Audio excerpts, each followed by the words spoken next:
Hello, folks. This is Pluto here, your host today, and welcome to the SCP Deep Dive channel. This is going to be the first video, hopefully, of many, and I'm very excited.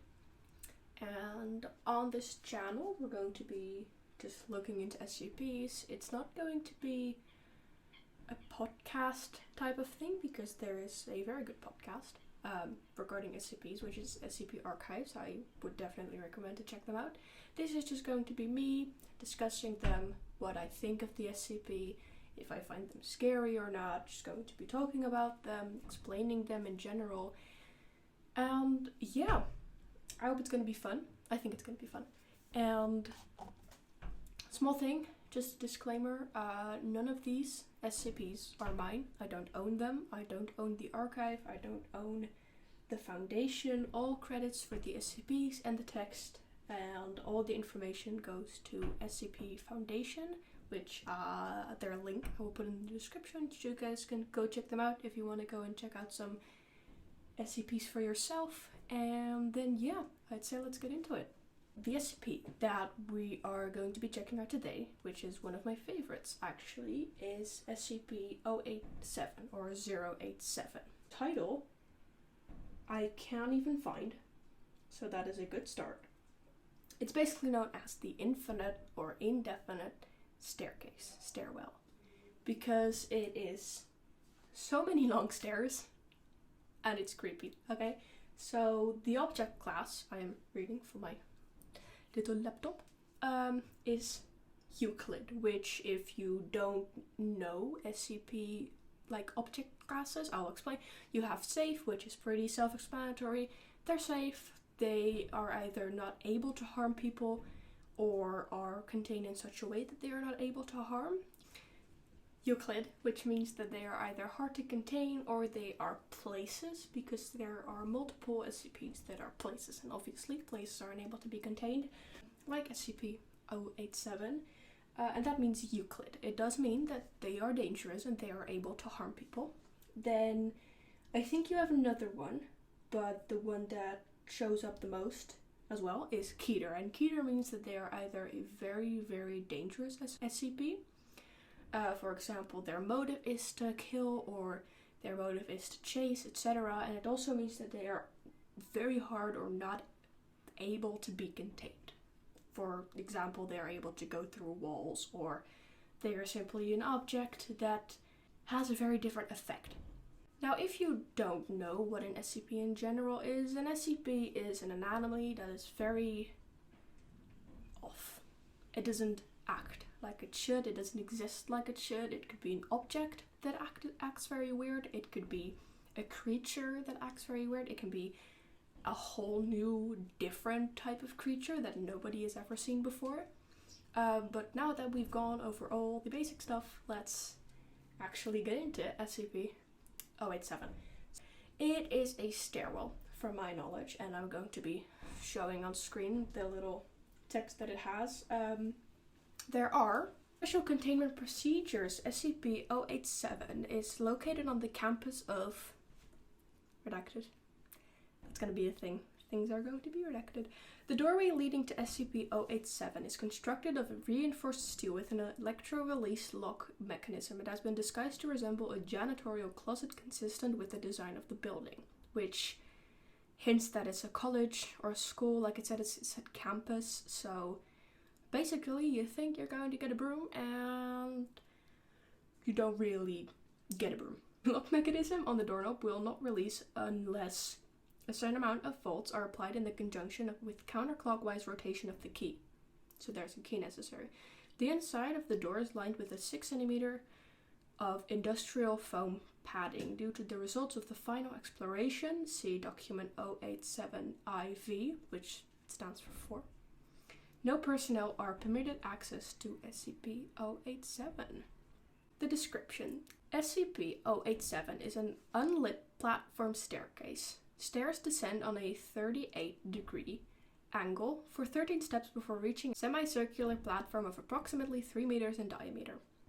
Descent direction rotates 180 degrees at each platform. The design of SCP-087 limits subjects to a visual range of approximately 1.5 flights. A light source is required for any subjects exploring SCP-087, as there is no lighting fixtures or windows present. Lightning source brighter than 75 watts have shown to be ineffective, as SCP-087 seems to absorb excess light. Basically, you've got 13 steps going down. You can have the brightest flashlight in the world, the brightest torch, and it will only show 9 steps. Can't see further, which is scary. Subjects report audio recordings confirm the distressed vocalizations of what is presumed to be a child between certain ages, which are redacted. The source of the distressed calls is estimated to be located approximately 200 meters below the initial platform. However, any attempts to descend the staircase have failed to bring the subjects closer to the source. The depth of descent calculated from Exploration 4, the longest exploration, is now shown to be far beyond both the possible structure of the building and geological surroundings. At this time, it is unknown if SCP-087 has an endpoint, which makes its name Indefinite or Infinite Stairwell. They don't even know if it ends, because it is geological, not very possible. SCP-087 has undergone 4 video recorded explorations by Class D personnel, which are basically the test subjects for the SCP Foundation. Each subject conducting an exploration has encountered SCP-087-1, which appears as a face with no visible pupils, nostrils, or mouth. The nature of SCP-087-1 is entirely unclear, but it has been determined that it is not the source of the bleeding. Subjects exhibit feelings of intense paranoia and fear when faced with SCP-087-1, but it is undetermined whether said feelings are abnormal or simply natural. Reactions. Because in all honesty, I would be terrified too. I'll put just a small trigger warning, because this is a creepy SCP. I mean, SCPs in general are creepy, but I am going to be showing a picture of SCP-087-1 from Exploration 1, so if you don't want to see that, just skip to this certain time in the video and it'll be over. There's not much more information on it. It says, addendum: over a period of 2 weeks following Exploration 4, several members of the staff and students from the certain campus reported knocking at a variable rate of 1 to 2 seconds per knock coming from the interior of the stairwell. The knocking leading to SCP-087 has been fitted with 6 cm thick industrial padding, and all reports of the knocking have ceased. So the industrial padding have stopped the knocking, or it's just simply not heard. Now, there are records of these explorations. There were 4 explorations, 1, 2, 3, and 4. And I have listened to the podcast, which means I do have the information. Basically, they put a Class D personnel in there and tell them, walk down, buddy. Which is mean on one hand, but also they have to explore. Anyway, a person goes down, descends the stairwell. They have a torch, a flashlight that is there to illuminate them, but they can't see further than 9 steps. And the thing is, they all see that one specific picture of SCP-087-1, which I shown previously, but all at different points of the stairs. One saw it, I think, after 13 flights, maybe.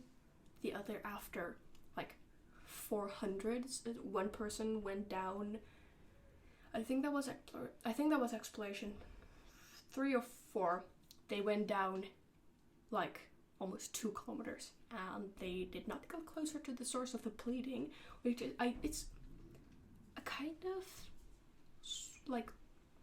glossed over, in my opinion, but they hear a crying, bleeding child that is help me, please, come help me, come down here.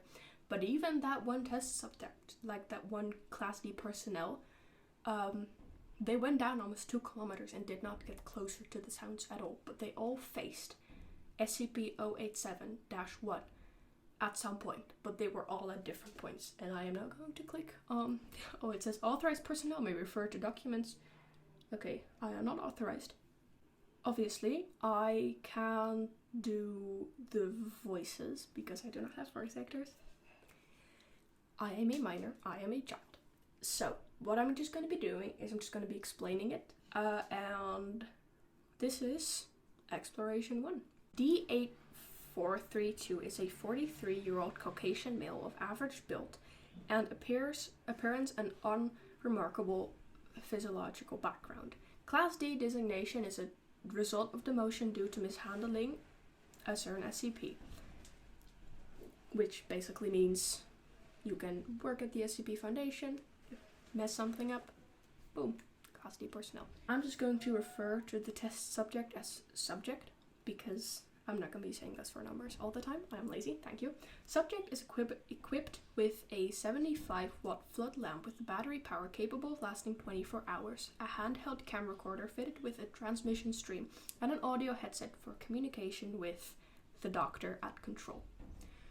Subject steps through the doorway on the initial platform. Despite the wattage, the flood lamp only illuminates the first... I have a cat in here. She's probably going to be disrupting more often. Subject steps through the doorway onto an initial platform. Despite the watch, the float lamp only illuminates the first 9 steps. The second platform is not visible. Subject says, "It's fucking dark." Doctor replies with, "Is your float lamp functioning properly?" Subject shines the light out of the door and into the academic building's hallway. The light reaches significantly further. Subject says, "Yeah, it's working, it just won't light these stairs all the way down." And the doctor replies with, "Thank you. Please continue." Subject descends for 13 steps before reaching the second platform. The platform is in the shape of a semicircle with apparently concrete surface and walls. There are no distinct markings aside from nondescript patches of dust, dirt, or wear consistent with that which is found in a typical concrete stairwell. Subject rotates 180 degrees to begin descent down the second flight, and then pauses. The doctor asks his reason for stopping. Subject replies, "To hear that, there's a fucking kid down there. Sounds like one." None of the described audio is feeding through the camera or mic at this time. The doctor asks, "Could you please describe the sound?" The description is, it's young, either female or a very young boy. It's crying and sobbing, saying, "Please, help, please." Yeah, it keeps repeating that and crying. The doctor asks, "Can you estimate its distance from your current location?" And subject assumes that it's about 200 meters down. The doctor commands him to please continue down to the next flight. The subject descends another 13 steps. As he reaches the landing, the audio of the child he described is picked up. The child alternates between sobbing, wailing, and the words "please," "help," and "down here." The level of audio is consistent with subject's report of it being approximately 200 meters below. The doctor asks if he can still hear the crying, and subject replies that yes, he can. The doctor says, "We're picking it up as well. Please continue down. Stop if you notice any changes in the audio or the environment." The subject descends another 3 flights of stairs before stopping. He asks if he should keep going, and the doctor answers yes. Subject continues another 17 flights, which means a total of 22 flights before stopping. There are no visual changes in the environment, and each flight has been consistent of 13 steps. The subject says that he's not getting any fucking closer to the kid. The stereo audio confirms that the crying noise has not increased in volume and remains approximately 200 meters below the platform. The doctor notes this and says he should continue down. The subject continues another 28 flights before stopping, which means a 50 flights total. Subject is standing on the 51st landing, counting the initial ground level landing. Subject is estimated to be 200 meters below the initial platform. 34 minutes have elapsed. Thus, the volume of the crying has not increased. Subject says, "I'm feeling a little uneasy." But the doctor just replies, "You've spent a long time in a dark, unknown stairwell. It's natural. Please continue." Subject hesitates before stopping down on the next stair. As the subject moves forward, the flood lamp illuminates a face located approximately at the bottom of the flight, which is identified to be SCP-087-1. It appears to be the same size and shape as a human head, except it is lacking a mouth, nostrils, and pupils. The face is completely motionless, but is making direct eye contact, indicating its awareness of the subject. The subject freaks out. Fuck, what the fuck's that? Holy shit. Holy fucking shit, what the fuck? The doctor says if he could please describe what he sees. And the subject says, it's some sort of fucking person face thing and it's fucking looking right at me. Fuck, it's looking right at me. The doctor asks if it's moving, but subject says that it's not and it's just staring at him. The doctor says to please approach and further illuminate the entity. The subject begins cursing and says no, that he doesn't want to. The face jerks about centimeters forward, directly towards the subject. The subject replies with a lot of swear words that I don't think YouTube likes. The last paragraph is that the subject enters a panicked state and rapidly ascends SCP-087, which means he's going back up. He reaches the ground floor in 80 minutes, at which time he collapses and passes out. There is no sign of SCP-087-1 following him. Review of the footage indicates an equal number of flights and steps ascending as descending. Audio of the crying and pleading remains at the same volume until the last flight, at which point it ceases. Medical reports indicate collapse as a result of rapid ascension of the stairs, causing fatigue. Now, if I were to read out the other two, documents, it would take a long time, so I don't know if you guys would want that or if it would get boring, but if you want to hear me talk about the other two exploration, there are 3 others, but 1 is redacted, so I can't really access that. Let me know, and I will do them. I'll just do a separate video explaining all of the 3 explorations. And yeah, I hope you guys enjoyed. First video, I really hope it does well. Most important, I hope you guys enjoyed the way I said this. If you have a specific recommendation or request for a certain SCP that you want me to discuss, let me know down below. My opinion on this SCP is that it's incredibly creepy. I would never ever go down there because I can handle quite some things, but the darkness is not one of them. I just get creeped out at, what is in there? And SCP-087-1 proves that that is a definite concern to be valid. Honestly, the only thing that I can really say about this is, how is it physically possible for it to go that deep down to basically unnatural levels, and also the D-class personnel have suffered. So that's really all I can say about it. As I said, I hope you guys enjoyed this story. Let me know down below. And yeah, I will see you next video, which is going to be approximately a week. I think I'm going to do 1 or twice a week. So turn on, subscribe, turn on those notifications if you do want to be notified when I upload again, and I'll see you next time. Bye-bye, folks.